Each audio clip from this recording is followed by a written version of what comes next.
जय हिंद दोस्तों, द पाठशाला एकेडमी के ऑनलाइन पोर्टल पे आप सभी का एक बार फिर से स्वागत है। आपका एग्ज़ाम, बोर्ड एग्ज़ाम बहुत ही नज़दीक आ गया है। नज़दीक आने का मतलब यह है कि आपका बोर्ड एग्ज़ाम मार्च या अप्रैल में संभावित है।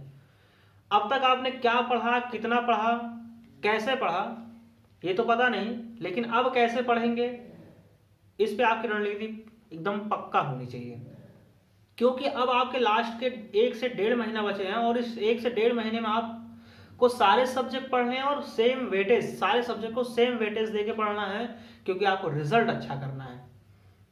तो इस रिजल्ट अच्छा करने का जो सेंस है कि रिजल्ट अच्छा करना है, और सब लोग आपसे उम्मीद करते हैं कि आप अच्छा रिजल्ट लाए हैं। आपके माता पिता, आस पड़ोस के लोग भी, रिश्तेदार भी, सबका इंतजार होता है कि आपका रिजल्ट कब आए और आप बेहतर रिजल्ट दिखाएं। तो उम्मीद है सभी को कि आपको का बेहतर रिजल्ट आए और आप भी कोशिश कर रहे हैं कि आपको बेहतर रिजल्ट आए। तो इस बेहतर रिजल्ट आने की कोशिश में आज मैथ्स का मोस्ट इंपॉर्टेंट क्वेश्चन या most expected question in board exam, जैसा आप लिखा हुआ देख रहे हैं class 10 math most expected question in board exam 2022, based होगा पूरा एनसीईआरटी पे। तो एक सीरीज चलाने की कोशिश की गई, यानी एक सीरीज चलाई जाएगी। जैसे चैप्टर वाइज में सीरीज चलाऊंगा, चैप्टर वाइज आपको ये बताया जाएगा कि आपका ये क्वेश्चन इंपॉर्टेंट है, यानी जो भी चैप्टर आपका है। जैसे आज पहला चैप्टर रियल नंबर है, रियल नंबर में जितने इंपॉर्टेंट क्वेश्चन है, जो संभावित अति संभावित क्वेश्चन है आपके एग्जाम में आने के, उन क्वेश्चनों को मैं आज चर्चा करूंगा। वो सारे क्वेश्चन आज आपको मैं बताऊंगा, ठीक। और ये सीरीज आपके लास्ट चैप्टर तक चलेगी, जब तक आपका एग्जाम ना हो जाए तब तक ये सीरीज चलती रहेगी। और आपको इतने अच्छे क्वेश्चन बता दूंगा, जो बताया जाएगा मैक्सिमम आपका यहां से ही आएगा। देखिए कोशिश करते हैं क्या बताऊंगा मैं। जैसे मोस्ट एक्सपेक्टेड क्वेश्चन जो बोर्ड एग्जाम में पूछा जाएगा, सेम चीजें। रियल नंबर की बात करता हूं, पहला चैप्टर आपका रियल नंबर ही है। जैसा कि आप लोग देख रहे हैं, पहला चैप्टर आपका क्या है, रियल नंबर।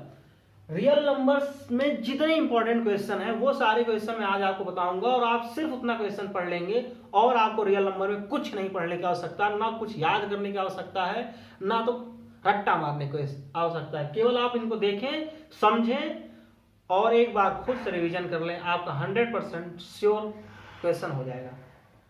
जैसे चर्चा करें कि रियल नंबर्स में अगर मैं बात करूं तो 1.1, 1.2, 1.3 एंड 1.4, ये 4 एक्सरसाइज आपके रियल नंबर में है।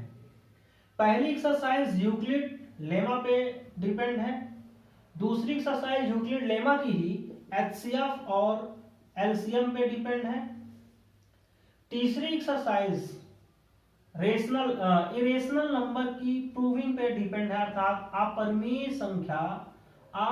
संख्या के प्रूविंग पे डिपेंड है, अपरिमेय संख्या सिद्ध करना है हमें। और चौथी एक्सरसाइज 1.4 वो आपकी दशमलव पे डिपेंड है, अर्थात दशमलव का मतलब ये है दशमलव प्रसार। किस पे, दशमलव प्रसार पे। इसमें आपको बताना होगा शांत दशमलव है या अशांत दशमलव है। तो ये 4 एक्सरसाइज आपके रियल नंबर में दी गई हैं। तो इन चारों एक्सरसाइज से मैं कुछ इंपॉर्टेंट क्वेश्चन लेके आया हूं जो आपके एग्जाम में आने वाले हैं। 10 से 12 क्वेश्चन मैं कराऊंगा इस एक्सरसाइज के, इससे ज्यादा क्वेश्चन नहीं कराऊंगा।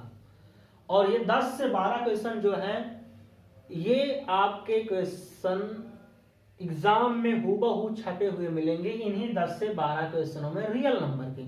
इसी क्रम में आपका अगला चैप्टर का, फिर उसके अगले चैप्टर का और इसके अगले चैप्टर, यानी पूरी बुक का मोस्ट एक्सपेक्टेड क्वेश्चन आपके सामने होगी, और आप उतना ही पढ़ के चले जाएंगे, और ये गारंटी देता हूं कि आप 100% रिजल्ट लेके आएंगे। तो आइए आज शुरू करते हैं रियल नंबर, और रियल नंबर के इंपॉर्टेंट क्वेश्चन की ओर चलते हैं। रियल नंबर किसके, इंपॉर्टेंट क्वेश्चन की ओर चलते हैं।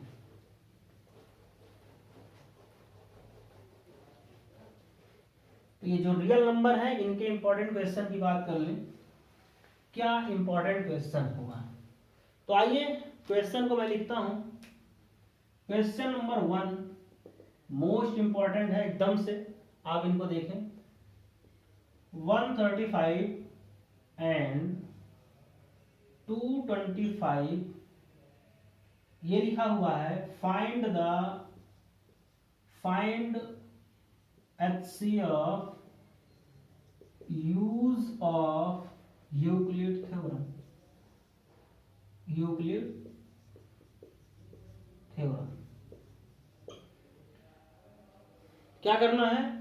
यूक्लिड थ्योरम का प्रयोग करके, यूक्लिड थ्योरम का प्रयोग करके आपको निकालना है HCF। क्या निकालना है भैया? HCF किनका? 135 और 225 का आपको HCF निकालना है। किससे? लेकिन यूक्लिड के थ्योरम से। पहले बात कर लेते हैं HCF किसे कहते हैं। थोड़ी थोड़ी मैं चर्चा आपको HCF का, थोड़ा चर्चा, ये सारी चीजें मैं करता जाऊंगा। क्वेश्चन में आपको मैं बताता जाऊंगा क्या क्या चीजें हैं। HCF की अगर बात करें तो HCF का फुल फॉर्म पहले लिख लेते हैं। तो इससे बोलते हैं हाईएस्ट कॉमन फैक्टर। क्या बोलते हैं? हाईएस्ट कॉमन फैक्टर, जिसे बोला जाता है हिंदी में महत्तम समापवर्तक। ये हिंदी में इनको बोला जाता है। हाईएस्ट कॉमन फैक्टर का मतलब है कि जैसे दो संख्याएं हमको दी जाएंगी, उन दोनों संख्याओं का जो मैक्सिमम फैक्टर होगा वो हमारा HCF कहलाता है। अब मैक्सिमम फैक्टर कैसे होगा? जैसे एग्जांपल के तौर पे लेता हूं, मेरे पास एक संख्या 10 है और दूसरी संख्या 15 है। इन दोनों को मुझे HCF निकालना है, तो इनका मैं पहले फैक्टर करूं तो इसका फैक्टर होगा 1 इंटू 2 इंटू 5। देखें 1 इंटू 2 2 इंटू 5 10। 15 का कर लेते हैं इसी प्रकार से 1 इंटू 3 इंटू 5। अब इनका HCF चाहिए। इनका मुझे क्या चाहिए भैया? HCF। क्या चाहिए मुझे? इसका HCF चाहिए। तो HCF के लिए मैंने बताया कि आपको लेना हाईएस्ट कॉमन फैक्टर। कॉमन का मतलब होता है उभयनिष्ठ होना। कॉमन का मतलब क्या होता है भैया? उभयनिष्ठ होना। कॉमन का मतलब क्या होता है? उभयनिष्ठ होना, जो दोनों में हो। जो दोनों में हो, जैसे कुछ इंसान होते हैं जिनके गुण दो, मान लो भाई हों जुड़वा, तो उनके मैक्सिमम गुण एक दूसरे के मिला करते हैं। उनके हाव भाव, बोलने का तरीका, हो सकता है चलने का तरीका, दिखने में सेम लगते हैं, तो वही हाईएस्ट कॉमन होता है, वही कॉमन होता है। उभयनिष्ठ कॉमन इसमें है। तो लोग बोलते हैं ना यार ये बहुत कॉमन मैन है ना, कॉमन मैन, तो बस वही कॉमन मैन, उभयनिष्ठ। तो उभयनिष्ठ का मतलब है इनमें और इनमें 10 और 15 के गुणनखंड में देखें आप उभयनिष्ठ इसमें कौन है। तो उभयनिष्ठ की बात करें, एक है दोनों में कॉमन है, 2 यहाँ है लेकिन यहाँ नहीं, और 3 यहाँ है यहाँ नहीं, 5 देखें तो दोनों में है। तो कॉमन क्या बन गया भैया? कॉमन बन गया है आपका 1 और 5। कॉमन क्या बन गया? 1 और 5। इसका मतलब क्या हो गया? 5। तो ये आपका क्या हो गया? HCF। अगर आपसे पूछे 10 और 15 का HCF क्या होगा, तो क्या होगा भैया? 5। अब ये नॉर्मल तरीका था, लेकिन यूक्लिड थ्योरम के अकॉर्डिंग हमें निकालना है। तो इस क्वेश्चन को मैं यूक्लिड थ्योरम के अकॉर्डिंग आपको बताने जा रहा हूं। तो आप देखें यूक्लिड थ्योरम से कैसे होगा। तो ये थी आपके HCF निकालने का तरीका। अब आते हैं यूक्लिड थ्योरम पे, और यूक्लिड थ्योरम के अकॉर्डिंग हम इनको करके देखते हैं। यूक्लिड जी क्या कहते हैं, पहले यूक्लिड का फार्मूला देख लेते हैं, यूक्लिड जी का तरीका देख लेते हैं, और उसके बाद इस क्वेश्चन का डिस्कशन करता हूं। क्वेश्चन देखें, इसी एक क्वेश्चन को मैं 3 तरीके से आपको बताऊंगा, 3 मेथड यूज करके बताऊंगा। पहला मेथड आपका यूक्लिड थ्योरम ही होगा। तो फर्स्ट मेथड में आप डाल दीजिए यूक्लिड थ्योरम। तो यूक्लिड लेमा या थ्योरम पहले लिख लें, A बराबर बी क्यू प्लस आर, ये होते हैं यूक्लिड थ्योरम। इन्होंने यही दिया है, और इन्होंने कंडीशन बताया where r greater than or equal to 0 less than b. ये बहुत इंपॉर्टेंट है भैया। जहां पर आर का मान बी से छोटा और 0 से बड़ा या 0 के बराबर होगा। तो इन्होंने क्या कहा क्या कि अगर कोई एक संख्या a हो, यदि कोई एक संख्या a हो, अगर उस संख्या को b से भाग दिया जाए तो शेषफल r प्राप्त होता है। यही है यूक्लिड थ्योरम। अब आप सोच रहे हैं सर a क्या है, b क्या है, q क्या है, r क्या है। मैं इनको समझाता हूं एक बेहतरीन सुंदर सा एग्जाम्पल लेके। तो आइए, बहुत छोटा सा नन्हा प्यारा सा एग्जाम्पल है, जो आप कक्षा 2 में, कक्षा 1 में करते हुए आए, मैं आज भाग देने वाला हूं 2 से 3 में। तो आप पहाड़ा पढ़ते होंगे, 2 का पहाड़ा पढ़ेंगे, 3 से ज्यादा ना हो, बराबर हो चलेगा, कम हो चल जाएगा, लेकिन ज्यादा नहीं चलेगा। आपके छोटी क्लासेस में टीचर आपको बताते हैं। तो 2 1 कम 2, भाई 2 दूना 4 हो जाएगा, 3 से बड़ा है इसलिए पहाड़ा नहीं पढ़ेंगे, और 1 से छोटा होगा नहीं। तो 2 1 2, 3 में से 2 गया 1, जो एक ये बच गया, ये वाला एक जो बचा है, यही आपका कहलाता है शेषफल। क्या कहलाता है? शेषफल। इंग्लिश में इसको बोलते हैं भैया रिमाइंडर। इंग्लिश में क्या बोलते हैं? रिमाइंडर।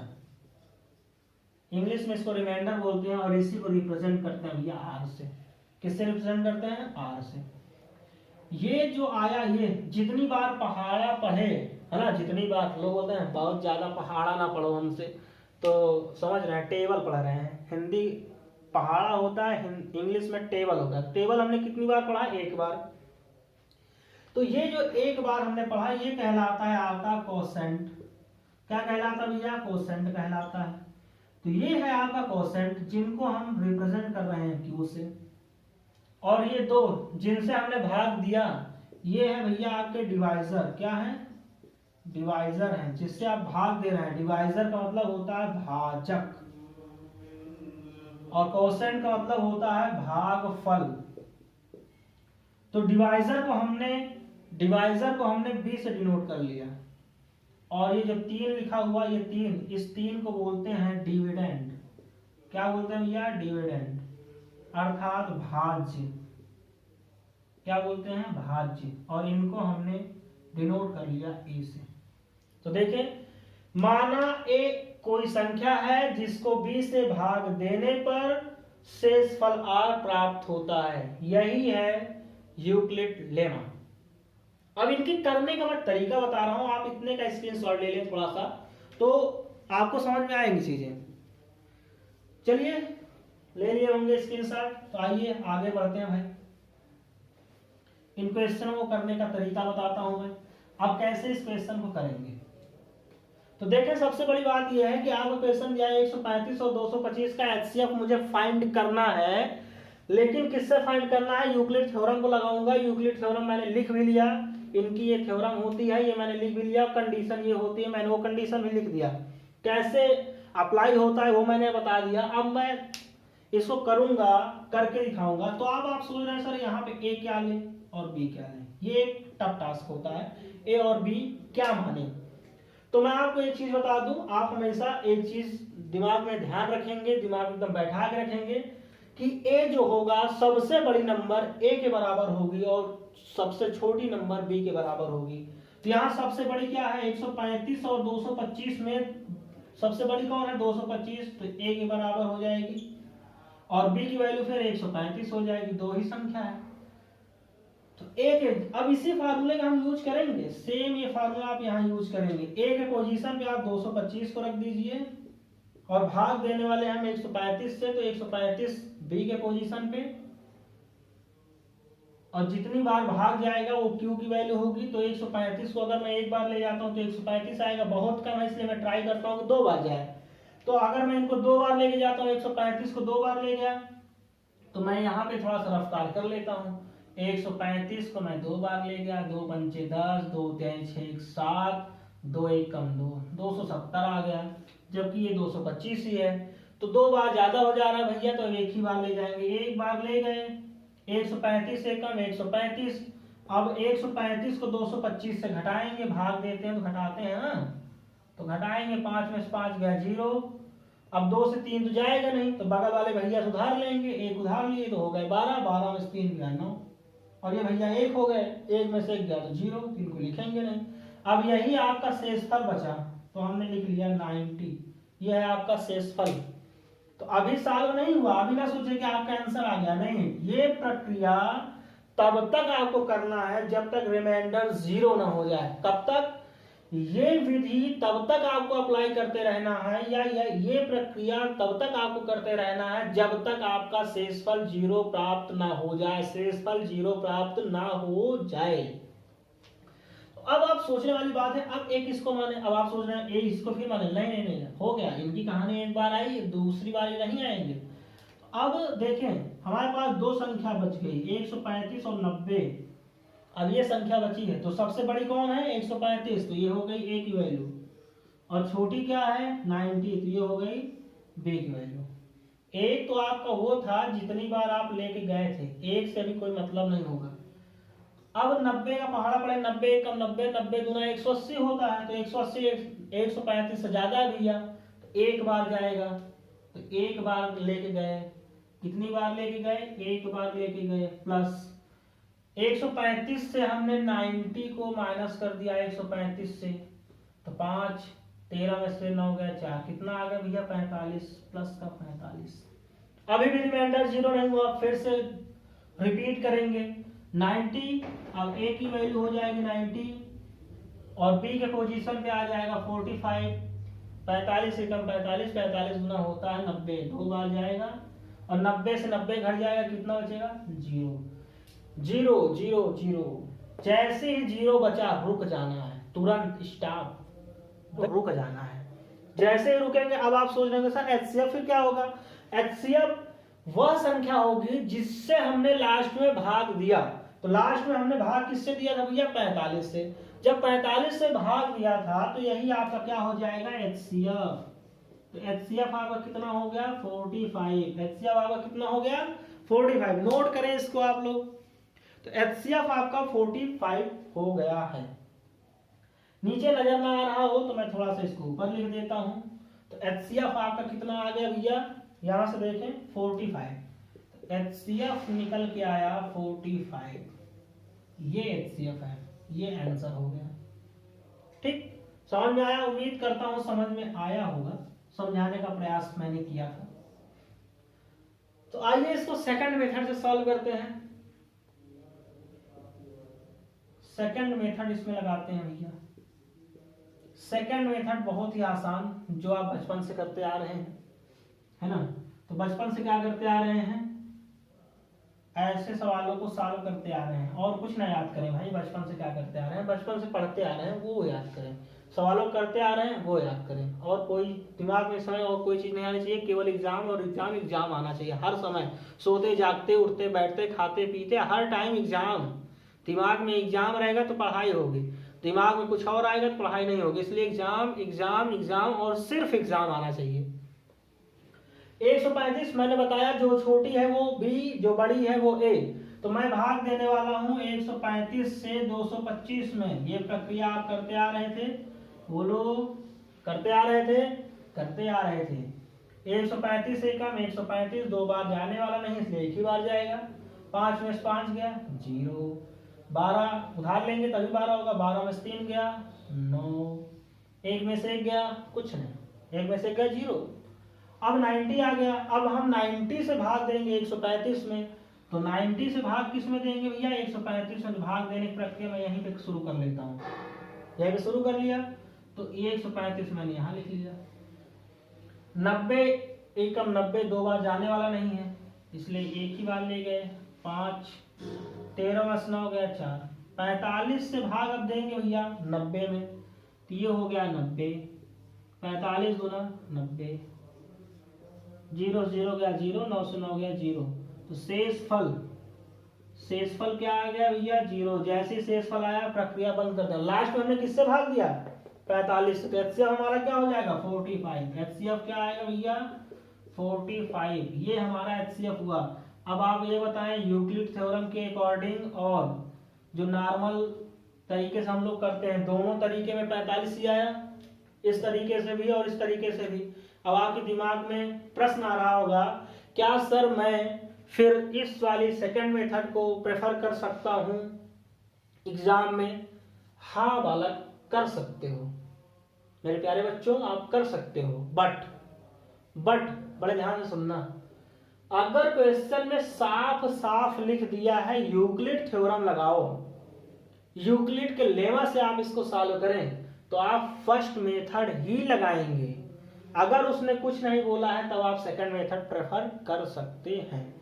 लेकिन मान लो यूक्लिड आप भूल जाते हो तो भाई आप कुछ लगा के जरूर आए, छोड़ करना है। लेकिन अगर आप एक बार, मैं कह रहा हूं, अगर आप एक बार इसको देख कर जाएंगे तो बिल्कुल नहीं छोड़ेंगे, ये मैं गारंटी देता हूं। अभी 2 ही मेथड हुए हैं, तीसरे मेथड की बात करने जा रहा हूं। आइए तीसरे मेथड की ओर लेके चलता हूं मैं आपको, थर्ड मेथड की ओर। भैया थर्ड मेथड क्या है उसको देख लेते हैं। थर्ड मेथड में वही करना है, क्या क्या करना है, अरे एचसीएफ ही तो निकालना है। वही करने का मतलब एचसीएफ ही निकालना है। किसका एचसीएफ निकालना है, 135 और 225 का एचसीएफ निकालना है ना। तो एचसीएफ निकालने के लिए मैं अब आपको बता दूं, अभी मैंने आपको क्लास शुरू होने से पहले अभाज्य गुणनखंड करना बताया कि 10 और 15 एग्जाम्पल देना, 10 का अभाज्य गुणनखंड और 15 को अभाज्य गुणनखंड, वहां से फिर एचसीएफ निकाला, बस सेम विधि लगाऊंगा।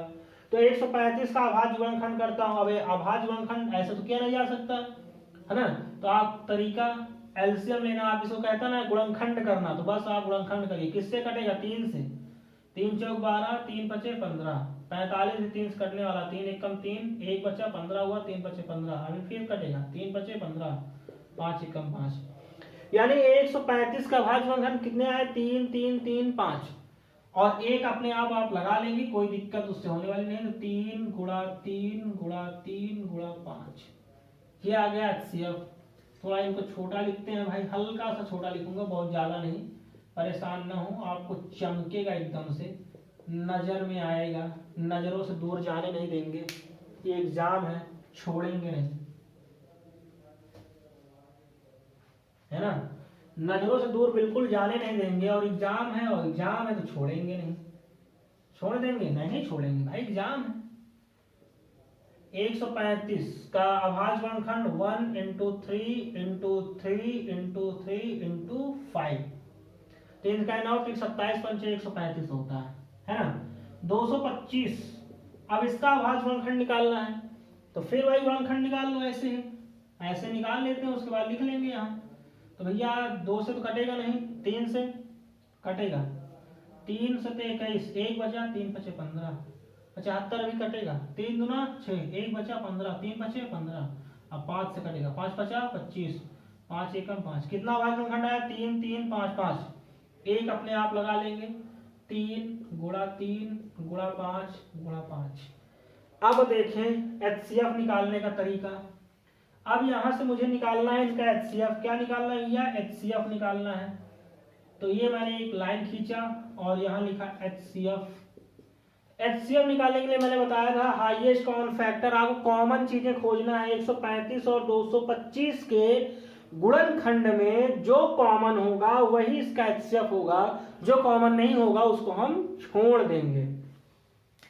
तो ये हो गए, एक दोनों में है कॉमन है, 3 कॉमन है, एक अगला 3 कॉमन है, यहाँ 3 है लेकिन यहाँ 3 नहीं है, छोड़ दिए 3, ये 5, यहाँ 5 है और यहाँ 5 है कॉमन, और उसके बाद ये 5 लेकिन यहाँ 5 नहीं है, इनको भी टाटा बाय बाय।